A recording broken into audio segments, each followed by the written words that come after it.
Tu vois bien, mais ce que je vais partager avec vous ce soir est pour moi la chose la plus importante. Rappelez-vous de l'histoire de Marthe et Marie. L'une était occupée à la cuisine tandis que l'autre était au pied du Seigneur. Et Jésus n'a pas félicité celle qui était à la cuisine, mais plutôt celle qui était à ses pieds. Ça veut dire qu'il y a des choses plus importantes et des choses moins importantes. Si nous n'avons pas l'ordre des priorités, quelle que soit l'énergie que l'on engage dans une chose, si cette chose n'est pas la priorité, j'ai bien peur que nous soyons simplement en train de nous perdre. Et je vais te dire ce qui est la priorité, c'est la connaissance.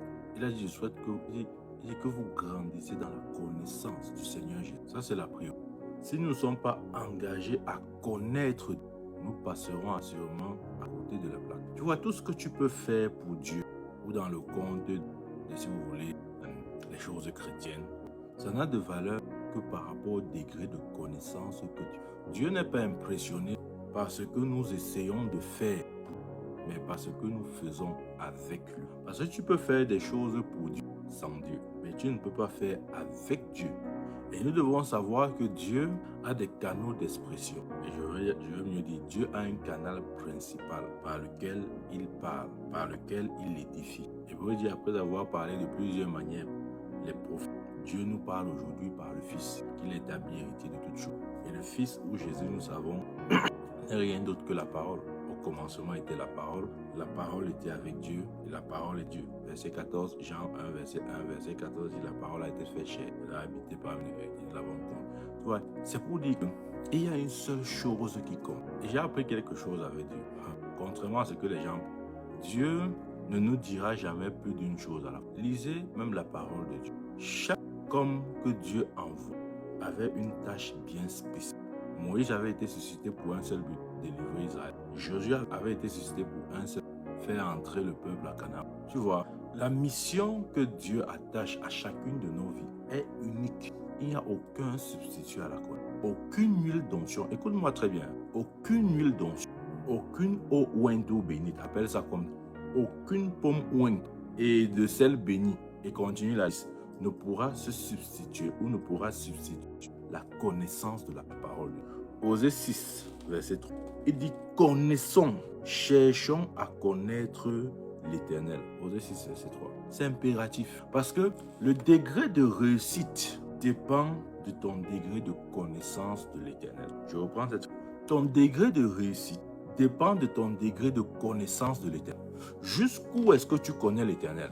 Ta réussite ira jusqu'où va ta connaissance de l'Éternel. Maintenant, il ne faut pas mélanger ou confondre. La réussite selon Dieu n'est pas la réussite selon lui. La réussite selon les hommes, c'est avoir les voitures, les maisons, les entreprises et j'ai réussi. Non, c'est la réussite selon Dieu, c'est l'accomplissement de Dieu. Ça veut dire accomplir la raison pour laquelle Dieu t'a emmené sur. Ça, tu as besoin de la connaissance de l'Éternel pour accomplir cette décision. Pourquoi? Je vais vous dire, parce que nous sommes en donc la seule façon pour nous de nous connaître, c'est de connaître Dieu. Je vais reprendre ce que je viens de dire. La seule façon pour toi et pour moi, la seule façon pour nous de nous connaître, c'est de connaître Dieu. C'est pourquoi plus tu connais, plus tu te connais. C'est pourquoi j'ai dit il y a une seule chose qui compte. Tu vois, Dieu donne, même en termes de mission, Dieu donne toujours une mission à chaque homme. À Paul, il a dit, je t'envoie pour ouvrir les yeux des aveugles. Sa mission était claire. Il dit, je t'envoie pour ouvrir les yeux des aveugles.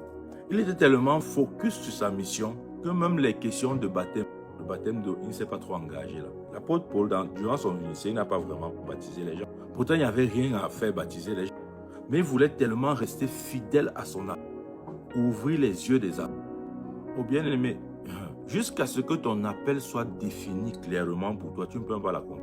Jésus était venu sur terre dans un seul but, donner la vie, c'est tout. Voilà la raison pour laquelle Dieu l'avait envoyé sur terre. Comment je le sais? Car Dieu a tant aimé le monde qu'il a donné son Fils, afin que quiconque croit en lui ne périsse pas, mais qu'il ait la vie. Le voleur ne vient que pour tuer, égorger et détruire, mais moi je suis venu afin que mes brebis aient la vie et qu'elles aient en abondance. Il y aura toujours une mission attachée à un appel. Dieu a un plan beaucoup plus grand que cela. Il a un héritage qu'il veut.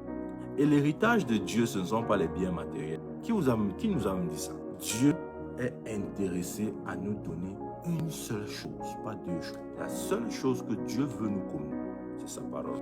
Parce que sa parole représente tout ce qu'il est, tout ce qu'il a, tous ses attributs, tout ce qui fait de lui Dieu.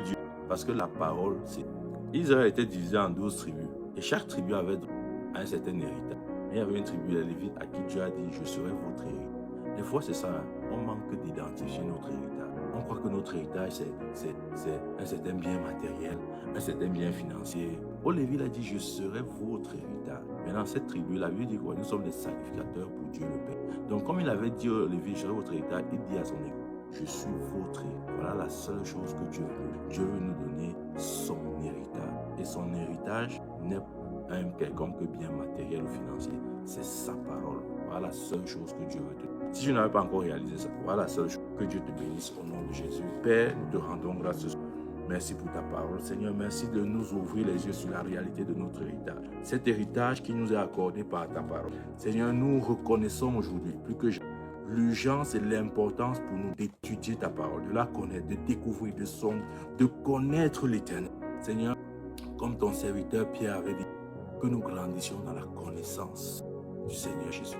À toi la gloire, l'honneur, la puissance. Au nom de Jésus, j'ai prié. Amen, amen. Bien-aimés, donnons rendez-vous demain à la même heure pour une autre session d'enseignement. D'ici là, que Dieu te garde, te protège, que la main de Dieu repose sur toi, sur ta famille, sur tout ce qui te concerne. Au nom de Jésus-Christ, j'ai prié.